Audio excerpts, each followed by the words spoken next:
Hello friends, welcome to middle class family Mary Sunkara. ఎలా ఉన్నారు? అందరు బాగున్నారా? నేనైతే చాలా బాగున్నానండి. మీరంతా బాగుండాలని మనస్ఫూర్తిగా కోరుకుంటున్నాను. ఈరోజు మరొక వ్లాగ్తో మీ ముందుకైతే వచ్చేసానండి. వ్లాగ్ కనుక నచ్చినట్లయితే ఖచ్చితంగా లైక్ చేయండి. మీరు లైక్ చేయడం వల్ల ఇంకొంతమందికి యూజ్ అవుతుందన్నమాట నా వీడియో అనేది. అంతేకాకుండా నాకు కూడా మోటివేషన్ లాగా అనిపిస్తుంది. నేను ఇంకా బాగా చేయాలి వీడియోస్ అనేలాగా నన్ను కూడా ప్రోత్సహించినట్టుగా అనిపిస్తుంది. మీరు కామెంట్ చేయండి ఈ వీడియో చూసిన తర్వాత మీకు ఏమనిపించింది ఏంటి అనేది కూడాను. మీరు కామెంట్ చేశారంటే నాకు కొంచెం నేను చేసే వీడియోస్ బాగున్నాయి, మీకు యూజ్ అవుతున్నాయి అనేది నాకు విషయం తెలుస్తుందన్నమాట. మీరు ఖచ్చితంగా కామెంట్ అయితే చేయండి. ఈ వ్లాగ్ అయితే లాస్ట్ వరకు చూడండి. నచ్చిందంటే లైక్ చేయండి. ఎవరైనా మొదటిసారి నా వీడియోస్ చూస్తున్నట్లయితే సబ్స్క్రైబ్ చేసుకొని బెల్ ఐకాన్ క్లిక్ చేసి ఆల్ అండ్ సింబల్ క్లిక్ చేశారంటే నా నోటిఫికేషన్స్ మీ వరకు వచ్చేస్తాయండి. ఇక్కడ మందారం మొక్క అయితే మీతో చూపించాను కదండి. మంచిగా పువ్వులు అయితే పూస్తూ ఉన్నాయి. 2 పువ్వులు అయితే ఇప్పుడు వస్తూ ఉన్నాయండి. ఈ మందార పువ్వు ఏంటంటే ఒంటి రెక్కో తెలియదు, ముద్ద మందారమో తెలియదు అనమాట. కానీ మందారం మొక్కని తెచ్చేసుకున్నాను. నాకైతే ఆశ ముద్ద మందారం తీసుకోవాలనే అండి. కానీ అది ఫ్లవర్ అయితే రాలేదు కదా. అక్కడ అడిగితే కూడా వాళ్ళు చెప్పలేదన్నమాట. ఇది ముద్ద మందారమే అమ్మ అని. వాళ్ళకు కూడా తెలీదు. ఇంకా అది అంత బాగా చెట్టు అంతా బాగా అందంగా ఉందనేసి తెచ్చేసుకున్నాను అనమాట. మొక్క అయితే ఇప్పుడు పువ్వు అయితే వస్తుంది. నాకు అనిపిస్తుంది ఇది ముద్ద మందారమే అని. మీకు కూడా ముద్ద మందారమే అని అనిపించిందంటే కామెంట్ చేయండి. ఇంకా చెట్లన్నీ పచ్చగా ఉన్నాయి. ఇంకా వర్షం పడుతూ ఉంది కదా. మా శంకు పుష్పం చెట్టు కూడా మంచిగా అల్లుకుంటూ ఉంది అంతాను. ఇంకా చూసారు కదండి. నిన్నంతా బెడ్షీట్లు అయితే వేశాను వాషింగ్ మిషన్లో. మొన్న వేసిన బట్టలన్నీ మధ్యాహ్నం వరకు మొత్తం ఆరబెట్టేశాను బట్టలంతాను. ఇంకా నిన్న వేసిన బెడ్షీట్లు ఇంకా సాయంత్రానికి అన్నీ తీసి మడతేశాను. ఇంకా ఓన్లీ టవల్స్ మాత్రం ఉన్నాయి. అది అయితే వాషింగ్ మిషన్లోనే ఉంది. ఇంకా అవి నైట్ ఆరేసాను. ఇంకా మిగతాటి ఇగోండి అన్నీ అయితే మంచిగా మడత పెట్టేశాను. ఎవరి ప్లేసుల్లో వాళ్ళకైతే పెట్టేశానండి బట్టలు. ఎందుకంటే ఇంకా మార్నింగ్ సాక్స్లు వాళ్ళకి కావాల్సినవి తీసుకుంటారు కదా అనేసి ఇంకా అన్నీ ఎవరి ప్లేసుల్లో వాళ్ళకి పెట్టేశాను. ఇదిగోండి ఇంకా నెక్స్ట్ డే మార్నింగ్ అనమాట. నేను ప్రతిరోజు పొద్దున్నే లేయాలి అనుకుంటాను. ఈరోజు అయితే నాకు మెలకు వచ్చిందండి 4:30కే. ఇంకా 5కి అయితే లేచి టీ తాగేసి ఇంకా నైట్ సామాన్లు ఉంటే అవన్నీ క్లీన్ చేసుకున్నాను. మా పిల్లలకి కూడా పెరుగన్నం అయితే పెట్టేశానండి. టిఫిన్ చేసే పని లేకుండా పోయింది. దానివల్ల టెన్షన్ లేకుండా హడావిడి లేకుండా సాఫీగా అయితే వంట అయితే చేసుకుంటూ ఉన్నాయిడ. మెంతాకు పప్పు చేస్తూ ఉన్నానండి. ఈ విధంగా చేయడం వల్ల రుచి చాలా బాగుంటుంది పప్పు. ఇక్కడ పప్పు, పచ్చిమిర్చి, టమోటాలు, మెంతాకు, చింతపండు అన్నీ వేసి ఒక 1/2 అవర్ ముందే నానబెట్టేశానండి. నానబెట్టేసి ఒకేసారి పోపు వేసుకున్నానంటే పప్పు చాలా టేస్టీగా ఉంటుంది. తొందరగా కూడా అయిపోతుందండి. అంటే సామాను కూడా ఎక్కువ పడదనమాట. ఈ విధంగా చేసుకోవడం వల్ల మార్చి చేస్తూ ఉంటాం కదా. అలా చేసుకోవడం వల్ల మనకి సామాను కూడా ఎక్కువ పడదు. ఈ ఒక్కటే కుక్కరు మనకు ఉంటుంది. అదొకటి క్లీన్ చేసుకుంటే సరిపోతుంది అనమాట. ఇంకా ఇక్కడైతే ఆయిల్ అయితే వేసుకున్నానండి. ఆయిల్ ఒక 4 టేబుల్ స్పూన్లు ఆయిల్ వేసుకొని ఆవాలు, జీలకర్ర, ఉద్దిపప్పు, శనగపప్పు యాడ్ చేసుకున్నాను. ఎండుమిర్చి ఒక 2 తుంచి వేసుకున్నానండి. వేసుకొని అది కొంచెం ఫ్రై అయిన తర్వాత కరివేపాకు వేసుకున్నానండి. ఆ తర్వాత వచ్చేసి ఆనియన్ ఒకటి సన్నగా కట్ చేసుకొని వేసుకున్నాను. వెల్లుల్లిపాయలు కచ్చాపచ్చాగా దంచుకొని వేసేసుకున్నానండి. వేసుకొని అవి మంచిగా ఫ్రై అయిపోవాలి. అవి మంచిగా అంటే మనకు ఆనియన్స్ అనేటివి కొంచెం మంచిగా ఫ్రై అయిపోయి కొంచెం బ్రౌన్ కలరు లైట్గా అటు ఇటు ఉంటే రుచి అనేది చాలా బాగుంటుంది. ఆ విధంగా మనకు మంచిగా ఫ్రై అయిన తర్వాత ఇంగువ అయితే యాడ్ చేశానండి. ఇక్కడ కొద్దిగా ఇంగువ యాడ్ చేసుకున్నాను. యాడ్ చేసుకొని అది కూడా మంచిగా కలుపుకొని ఆ తర్వాత నేను నానబెట్టుకున్న కందిపప్పు ఉంది కదండి, నేను ఇక్కడ 1 కప్పు కందిపప్పు అయితే తీసుకున్నాను. 1 కప్పుకి ఒక 5-6 పచ్చిమిర్చి తీసుకున్నానండి. టమాటాలు వచ్చేసి ఒక 3 తీసుకున్నాను. మెంతాకు పప్పు వచ్చేసి 1 కప్పు తీసుకున్నానండి. టేస్ట్ అయితే చాలా బాగుందనమాట. చింతపండు వచ్చేసి చిన్న నిమ్మకాయ సైజ్ అంతా తీసుకున్నాను. తీసుకొని ఇంకా అందులో యాడ్ చేసుకున్నానండి. వాటర్ అంటే 1.5 లీటర్ వరకు వాటర్ అయితే యాడ్ చేసుకున్నాను. మనం ముందే నానబెట్టుకున్నామంటే పప్పు అనేది మెత్తగా ఉడికిపోతుందండి. మనకి అంటే కడుపు నొప్పి అలాంటివి ఏం రాకుండా ఉంటాయి. మనం వెంటనే చేసాము అంటే ఇవి సరిగా మెదగవండి, ఉడకదు కూడా పప్పు. అందుకనేసి ఒక 1/2 అవర్ ముందే నానబెట్టేసుకున్నాను. ఇదిగోండి, ఇంకా పోపు వేసుకున్న తర్వాత ఇంకా పప్పు, పసుపు, ఉప్పు కూడా యాడ్ చేశానండి ఇందులో. మనం మామూలుగా అయితే ఉడికిన తర్వాత యాడ్ చేసుకోవాలి ఉప్పు. ఈ విధంగా మనం పప్పులోనే ఉప్పు యాడ్ చేసుకొని ఉడికించుకోవడం వల్ల అది టేస్ట్ చాలా బాగుంటుందండి. మనం పప్పు ఉడికిన తర్వాత దించేసి ఉప్పు యాడ్ చేస్తే అది వేరే టేస్ట్ వస్తుంది. ఇప్పుడు వేరే టేస్ట్ వస్తుంది, ఉడికించేటప్పుడు వేస్తే వేరే టేస్ట్ వస్తుంది, తర్వాత వేస్తే వేరే టేస్ట్ వస్తుంది.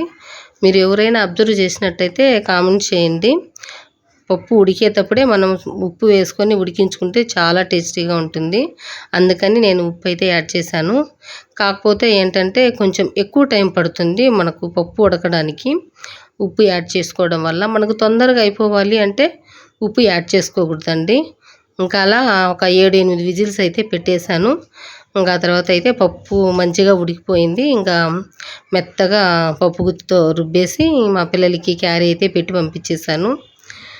కొంచెం ఊరగాయ వేసానండి పప్పులోకి. ఊరగాయ వేసి ఇంకా కార్న్ ఉంటాయి కదా, అవి బ్రేక్ఫాస్ట్కి పెట్టి పంపించాను. అంటే మా బ్రేక్ఫాస్ట్ కాదు, మామూలుగా తినడానికి స్నాక్ లాగా అవి పెట్టి కొంచెం ఉప్పు కారం పైన చల్లేసి క్యారీ పెట్టి పంపించేశాను. వాళ్ళని పంపించి ఇంకా వెంటనే ఇదిగోండి వాష్ మిషన్ అయితే క్లీన్ చేయాలి అనేసి ఇంకా వాళ్ళని పంపించిన వెంటనే ఇక్కడైతే నేను బ్లూ హార్పిక్ ఉంది కదండి, అది వేసి నానబెట్టేశాను ఫస్ట్. ఇక్కడ ఇది చాలా ఎల్లో కలర్గా ఉండిందండి, అసలు బాగోలేదన్నమాట. ముందు ఉండేవాళ్ళు సరిగ్గా క్లీన్ చేయలేదండి, ఎక్కడ కూడా చాలా డర్టీగా ఉండదన్నమాట. ఎక్కడ ఏ ప్లేస్ చూసినా కూడా డర్టీగానే ఉంది. ఇంకా మనకు అవసరము, ఇంకేం చేయలేం కదా. ఇంకా నేనైతే స్టార్టింగ్ నుంచి రెడ్ హార్పిక్తోనే క్లీన్ చేస్తూ ఉన్నాను. ఎల్లో కలర్లో ఉండేదైతే పోలేదు. అందుకనేసి ఈరోజు బ్లూ హార్పిక్ అయితే ముందుగానే వేసి నానబెట్టేసి ఆ తర్వాత టైల్సు కుళాయి అంతా క్లీన్ చేసేసాను. ఇక్కడ రెడ్ హార్పిక్ టైల్స్కి వేసానండి పైన, ఈ కింద మాత్రమే బ్లూ హార్పిక్ వేసాను. పైపుకి రెడ్ హార్పిక్ వేసి క్లీన్ చేసుకున్నాను అనమాట. చాలా తెల్లగా వచ్చింది కదా, నాకైతే చాలా బాగా నచ్చిందండి. ఈ వాష్ బేసిన్ అనేది టిఫిన్ తిన్న తర్వాత క్లీన్ చేశానండి. 11:30-12 అలా అయిపోయింది అనమాట. తిన్న తర్వాత క్లీన్ చేశాను. ఇంకా ఆ తర్వాత మధ్యాహ్నం కూడా నేను ఇంకా పప్పు చేశాను కదా, మెంతాకు పప్పు, కొంచెం ఒక 2 ఎగ్స్ వేసుకొని ఆమ్లెట్ వేసుకొని పైన సాల్ట్ కారం అవి వేసుకొని మంచిగా ఆమ్లెట్ లాగా ఫ్రై చేసుకొని అందులోకి నంచుకొని తిన్నానండి. ఎంత బాగుందో అసలు ఆమ్లెట్ అయితే. పప్పు అయితే సూపర్గా ఉందండి, చాలా టేస్టీగా ఉంది. ఖచ్చితంగా నేను చెప్పిన ప్రాసెస్లో అయితే ట్రై చేయండి, మీకు నచ్చుతుంది. ఖచ్చితంగాను ట్రై చేయండి. ఎవరైతే అంటే చాలామందికి ఒక్కొక్క కూరలో ఒక్కొక్కరు ఎక్స్పర్ట్గా ఉంటారు కదా. కొంతమంది పప్పు బాగా చేస్తారు, కొంతమంది నాన్ వెజ్లు ఇలాంటివి బాగా చేస్తూ ఉంటారు, కొంతమంది కర్రీస్ బాగా చేస్తూ ఉంటారు. ఇట్లా రకరకాలుగా చేస్తూ ఉంటారు కదా. ఎవరైతే పప్పు నాకు సరిగా రావడం లేదు, టేస్ట్గా రావడం లేదు అని ఫీల్ అవుతూ ఉంటారో వాళ్ళు ఖచ్చితంగా ట్రై చేయండి. ఈ మరి మీకు మంచి టేస్ట్ అయితే వస్తుంది. ఇంకా అస్సలు మర్చిపోరనమాట. మీ ఇంట్లో వాళ్ళు కానీ తెలిసిన వాళ్ళు కానీ ఇలా చేసి పెట్టారు అంటే అంత బాగుంటుంది టేస్ట్ అయితే. నేను పప్పు చేశానంటే అంత టేస్టీగా ఉంటుందండి. చాలా వరకు పప్పు అంటే చాలా ఇష్టపడతారు మా ఇంట్లో కానీ, ఎవరైనా బంధువులు వచ్చినా కానీ చాలా ఇష్టపడతారనమాట. ఈ పప్పులోకి కాకరకాయ తాలింపు చేస్తే ఇంకా బాగుంటుందన్నమాట. ట్రై చేయండి. ఎలా వచ్చింది ఏంటి అనేది కామెంట్ సెక్షన్లో షేర్ చేయండి. ఇంకా ఆ తర్వాత నేను ఆమ్లెట్ వేసుకొని తిన్నాను కదా, ఇంకా సామాన్లు అయితే క్లీన్ చేసుకున్నానండి. ఇంకా క్లీన్ చేసుకున్న తర్వాత ఇదిగోండి బట్టలు, ఇక్కడ చిన్న చిన్న బట్టలు అనేటివి తీస్తూ ఉన్నాను ఒక్కొక్కటిగా. అన్నీ ఇదిలిచ్చేసి అందులో పెన్నులు, ఇంకా మా పిల్లలవి ఉంటాయి కదా ఏవైనా షర్ట్లలో జోబులు అవన్నీ తీస్తూ దుమ్మంతా ఇదిలిస్తూ ఉన్నాను. చిన్న చిన్న బట్టలు అండి ఇవి. ఇదిలిచ్చినామంటే నీట్గా ఉంటాయి కదా, వాషింగ్ మిషన్లో వేస్తే జుట్టు అదంతా ఏం లేకుండా నీట్గా ఉంటుందనేసి నేను 1-2 సార్లు ఇదిలిచ్చి వాషింగ్ మిషన్లో వేస్తానండి బట్టలైతే. ఇవి వేసే ముందు ప్యాంట్లు అవి వేసాను, మందంగా ఉండేటివి వేసుకుంటాను, మందంగా పొడుగ్గా ఉండేటివి పెద్ద దుస్తులు అనమాట. ఆ తర్వాత చిన్నవి పల్చగా ఉండేటివి వేస్తాను వాషింగ్ మిషన్లో అయితే. ఇంకా అవి నేను 10:30కు వేశానండి. అంటే వాషింగ్ మిషన్ క్లీన్ చేసుకున్న తర్వాత వేశాను. 11:30కు అట్లా వేశానండి. ఇంకా ఈ వాషింగ్ మిషన్ అంటే 1కి అలా అయిపోతుందండి. ఇంకా ఈ పనులంతా అయిపోయిన తర్వాత ఇంకా ఇదిగోండి ఈ బట్టలు కూడా చక్కబెట్టేశాను. 15లో ఉందండి, అప్పుడు టైం అయితే 1:30 అలా అవుతుంది. ఇంకా ఈ బట్టలు 15 ఉంది, ఇంకా ఒక 15 మినిట్స్లో అలా అయిపోతుంది. 15-20 మినిట్స్లో అయిపోతుంది. ఇంకా ఇవి ఎండకు ఆరేసినామంటే మందంగా ఉండేటివి తొందరగా ఆరిపోతాయండి. ఎందుకంటే 4 గంటల వరకు మనకి ఎండ వస్తూనే ఉంటుంది కదా, అందుకనేసి నేను ముందుగానే మందంగా ఉండేటివి అయితే వేస్తూ ఉంటానండి వాషింగ్ మిషన్లో. ఆ తర్వాత పల్చగా ఉండేటివి వేస్తాను. అవి 4 గంటలకు అలా 6 గంటల లోపు అయితే ఆరిపోతాయి మళ్ళీ వేసినవి. ఇంకా వాషింగ్ మిషన్ వేస్తే అవి కూడా 4 గంటలకు అయిపోతుంది కదా, ఇంకా 6:30కు అలా బట్టలు అయితే తీసేస్తాను. కంప్లీట్గా తీసేసి ఇంకా బెడ్రూమ్లో అయితే పెట్టేస్తూ ఉంటాను. ఇంకా పిల్లలంతా ట్యూషన్కి వెళ్ళిన తర్వాత అవి మడత పెట్టేసి ఎక్కడ ప్లేసుల్లో అక్కడ పెట్టేస్తూ ఉంటానండి. అది నాకు అలవాటైపోయింది. ఇంకా ప్రతిరోజు కంటిన్యూ అయిపోయింది బట్టలు అయితే. ఎవరైనా కానివ్వండి ఇంట్లో బట్టలు లేని ఇల్లు, సామాన్లు లేని ఇల్లు అయితే అస్సలు ఉండదు. ఇంకా అలా ఇదిగోండి టవల్స్ అయితే అన్నీ మడతేసి పెట్టేస్తూ ఉన్నాను. ఇంకా మా పిల్లలు మార్నింగ్ స్నానం చేసుకొని మంచాల పైన ఎక్కడ పడితే అక్కడ వేసేస్తూ ఉంటారు కదా, ఇంకా అవన్నీ తీసి ఆరబెట్టేసి లోపలైతే మడతేసి పెట్టాను. ఇంకా మళ్ళీ నెక్స్ట్ డేకి ఇంకా అదే ప్లేస్ నుంచి తీసుకొని తుడుచుకుంటారండి వాళ్ళు. ఈ మధ్య అయితే నన్ను గట్టిగా అరవట్లేదనమాట. అమ్మ టవల్ ఇవ్వు, అమ్మ అది కావాలి ఇది కావాలి అనేసి. ఇంతకుముందు అయితే ప్రతిరోజు అండి మార్నింగ్ నేను వంట చేస్తూ ఉంటే నాకు టెన్షన్ అయిపోతుందనమాట. ఎందుకంటే వంట చేసుకునేటప్పుడే వీళ్ళు నాకు అది కనిపించలేదు, నాకు ఇది కనిపించలేదు, నాకు సాక్స్లు కనిపించలేదు, టవల్స్ కనిపించలేదు, ఇవన్నీ అడుగుతూ ఉంటారు. ఇంకా ఈ లాస్ట్ నుంచి ఆ లాస్ట్కి వెళ్ళాలంటే లేట్ అయిపోతుంది నాకు. ఇంతకుముందు చిన్నింట్లో ఉన్నప్పుడు టకటక తీసి ఇచ్చేదాన్ని అనమాట. ఇప్పుడు పెద్దింట్లోకి వచ్చాను కదా, ఈ రూమ్లో నుంచి ఆ రూమ్లోకి వెళ్ళాలి, ఆ రూమ్లో నుంచి ఈ రూమ్లోకి రావాలి అంటే గస్ వచ్చేస్తుంది. ఇంకా ఆ నుంచే అరుస్తూ ఉండేదాన్ని, పలానా చోట ఉంది తీసుకోండి అని. ఇప్పుడైతే అది లేదండి, అట్లా అరిసేదంతా లేదనమాట. వాళ్ళే ఇంకా అన్నీ చక్క పెట్టేశాను కదా, నీట్గా ఉంది. ఇంతకుముందు చిన్నింట్లో ఉన్నప్పుడైతే ఎక్కడ పెట్టాలో కూడా తెలియదండి వస్తువులు అయితే. అసలు కబోర్డ్స్ లేవు, ఏమి లేవు ఇంతకుముందు ఇంట్లో. అన్నీ నేనే ఇచ్చేదాన్ని మా పిల్లలకైతే. ఇక్కడికి వచ్చిన తర్వాత కబోర్డ్స్ ఉన్నాయి, పైగా 2 బీరువాలు కూడా తీసుకున్నాం మేము. అక్కడ చిన్న ఇల్లు అనేసి బట్టలు సరిపోవనేసి బీరువాలు అయితే తీసుకున్నామండి.